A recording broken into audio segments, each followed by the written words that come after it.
បាទម៉ាស៊ីនដូចគ្នាតែមួយជាមួយនឹង Revo Rally ប្រព័ន្ធមុខងារបាទកាមេរ៉ា360ជុំអ្វីដែលវាលើបាទជំរាបសួរអតិថិជនទាំងអស់គ្នាបាទខ្ញុំបាទដុល្លារជាផ្នែកលោកប្រចាំក្រុមហ៊ុន Toyota សាខាបេងកងបាទថ្ងៃនេះគឺយើងនាំជូនជាមួយនឹងវីដេអូបាទក៏ដូចជាការបញ្យល់អំពីរថយន្ត Toyota Revo Rally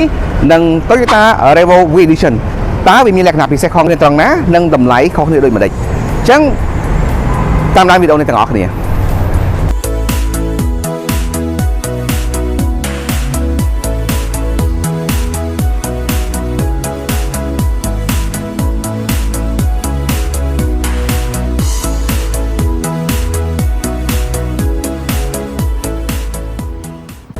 អតិថិជនទាំងអស់គ្នាទៅលើ Toyota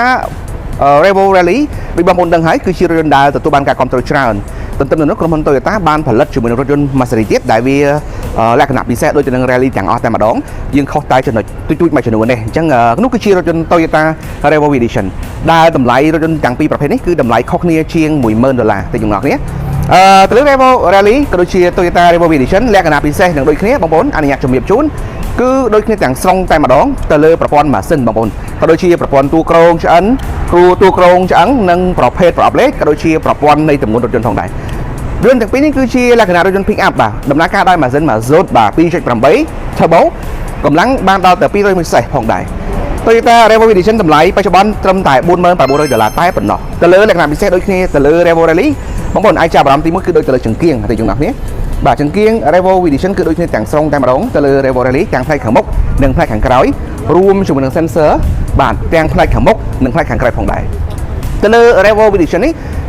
អ្វីដែលលក្ខណៈខុសគ្នាទៅលើ Revo Rally គឺជាចំណុចទៅលើប្រព័ន្ធសុវត្ថិភាពបងប្អូនគឺកញ្ចប់ Toyota Safety Sense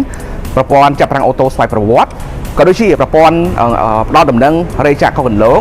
និងប្រព័ន្ធ Cruise Control ដែលអ្វីដែលពិសេសនោះទៅលើរថយន្តនេះគឺយើងមានជាមួយនឹងប្រព័ន្ធកៅអូតូដូចគ្នាទៅលើ Revo Rally ក៏ដូចជាម៉ាស៊ីនត្រជាក់ផ្នែកខាងក្រៅដូចគ្នាផងដែរ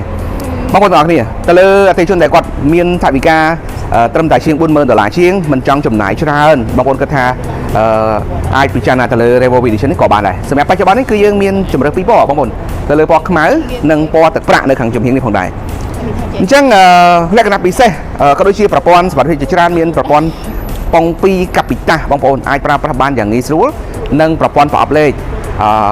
ជាប្រភេទប្រអប់លេខ6លេខអូតូនិង6លេខដៃដែលវាអាចជំនះនៅឧបសគ្គបានផងដែរទៅលើការបើកបរកាន់តែពិសេសយើងមានជាមួយនឹងជម្រើស Eco Mode ក៏ដូចជា Power Mode ក្នុងការវាយជែងផងដែរអញ្ចឹងយើងអនុញ្ញាតបងប្អូនបញ្យល់អំពីលក្ខណៈពិសេសបន្ថែមទៅលើ Revo Rally ក៏ដូចជាប្រព័ន្ធមុខងារបាទកាមេរ៉ា360ជុំអ្វីដែលវាលើសទៅលើ V Edition ណាបងប្អូនបាទក៏ដូចជាប្រព័ន្ធ Speaker JBL បាទរហូតដល់9គ្រាប់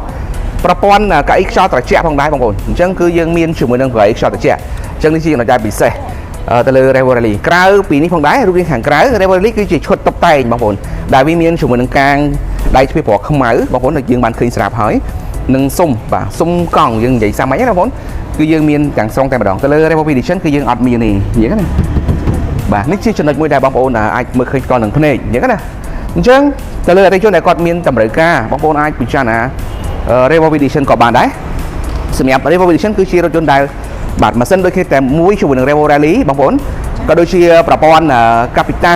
ដែលខ្ញុំបានបញ្ជាក់ម្ដងទៀតនិងប្រព័ន្ធជើងក្រោមដូចគ្នាទាំងស្រុងតែម្ដងអ្វីដែលខុសនេះគឺគ្រាន់តែកញ្ចប់សុវត្ថិភាពបំពាក់តែប៉ុណ្ណោះសម្រាប់ចម្ងល់បងប្អូនអាចតាក់ទងលេខទូរស័ព្ទខាងលើបានតាមរយៈខ្ញុំផ្ទាល់ដុល្លារជាផ្នែកលោកប្រចាំ Toyota សាខាបឹងកង